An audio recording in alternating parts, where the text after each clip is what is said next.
Good afternoon, everyone. My name is Jason Barney. I serve as the chair for the Roanoke City Board of Zoning Appeals.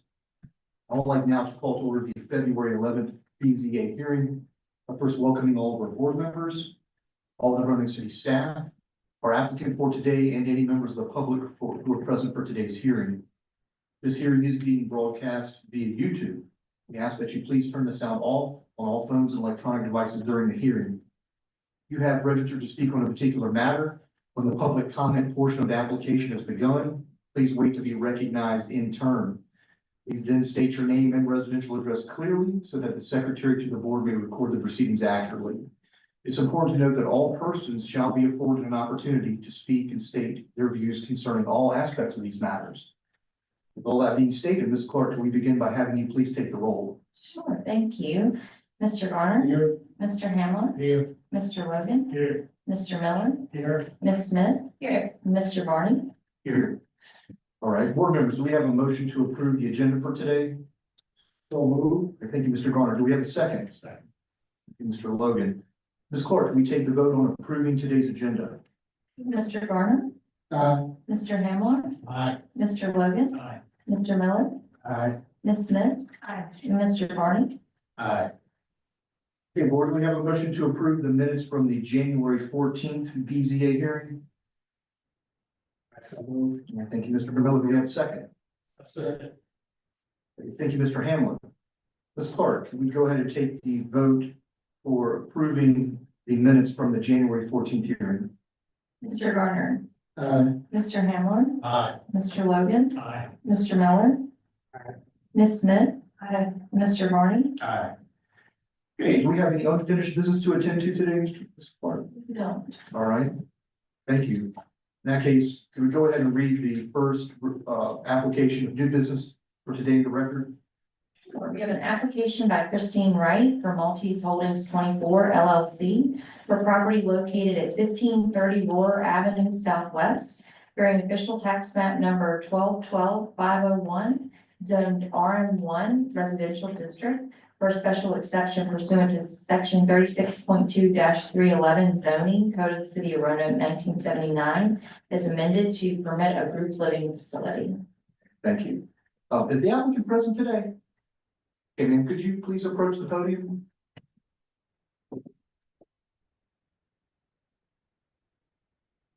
Good afternoon. How are you doing? Great. Could you state your name and residential address? Christine Wright, 1530 Roar Avenue Southwest. And could you please raise your right hand so I can swear you in? Do you solemnly swear that the testimony that you shall provide today will be the truth, the whole truth, and nothing but the truth? I do. All right. Go ahead and tell the board what your plans are today.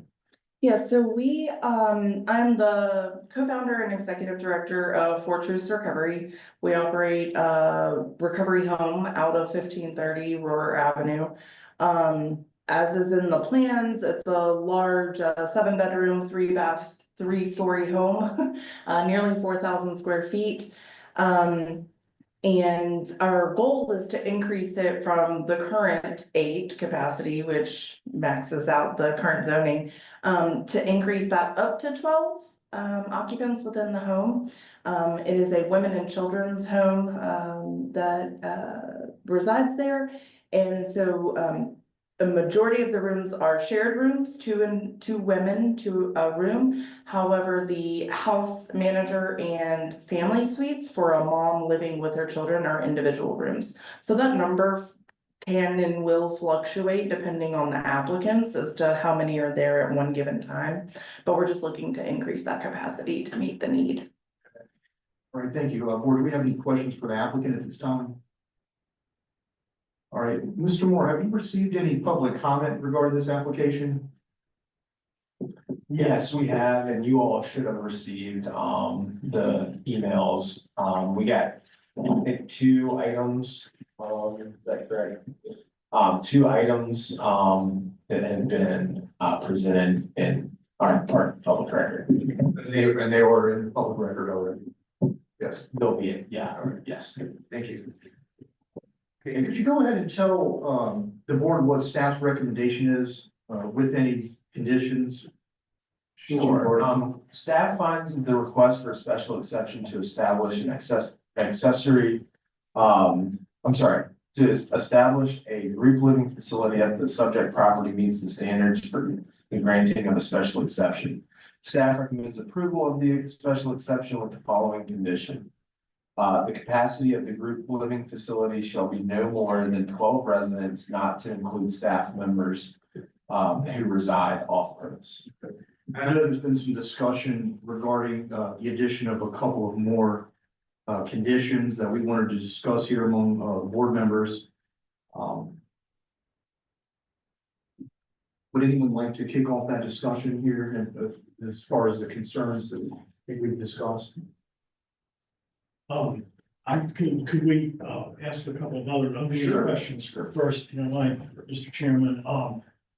I noticed that the owner is Maltese Holding. What's the relationship between Maltese Holding and the organization? Yes, absolutely. And actually, one thing I would like to clarify that just dawned on me, you asked for my residential address or the It would organization? be actually your residential address. So sorry, I was like, wait a minute. My residential address is 1306 Penley Boulevard, Salem, Virginia. So I just want to make that clarification. I do not live at the property. Back to your question, Mr. Logan. I'm so sorry, refresh my memory. The relationship between. Relationship, Maltese Holdings and- Yes, they are a partner. At the time that we were approached about this property, it was up for sale. And For Truth Recovery as a nonprofit did not have that purchase price in our budget. And so they are a community partner who purchased the property and is thus leasing it to us. However, we do have plans within the next year. We have a purchase agreement in place with Maltese Holdings that For Truth will be purchasing that property and own it outright. See, and, second question, do you operate other facilities in the area that are similar to this? We do. We have 3 recovery residences, 2 of which are for men and are in the northwest quadrant. And this is our one women and children's house in Southwest. So we have a total of 3. They're all in the city of Roanoke. Correct, yes. Are those others, capped at 8? They are, and with their blueprint, that's all they have capacity for. They are like 4-bedroom houses, 4 to 5 bedroom houses, and they're all capped at 8. One's actually only 7.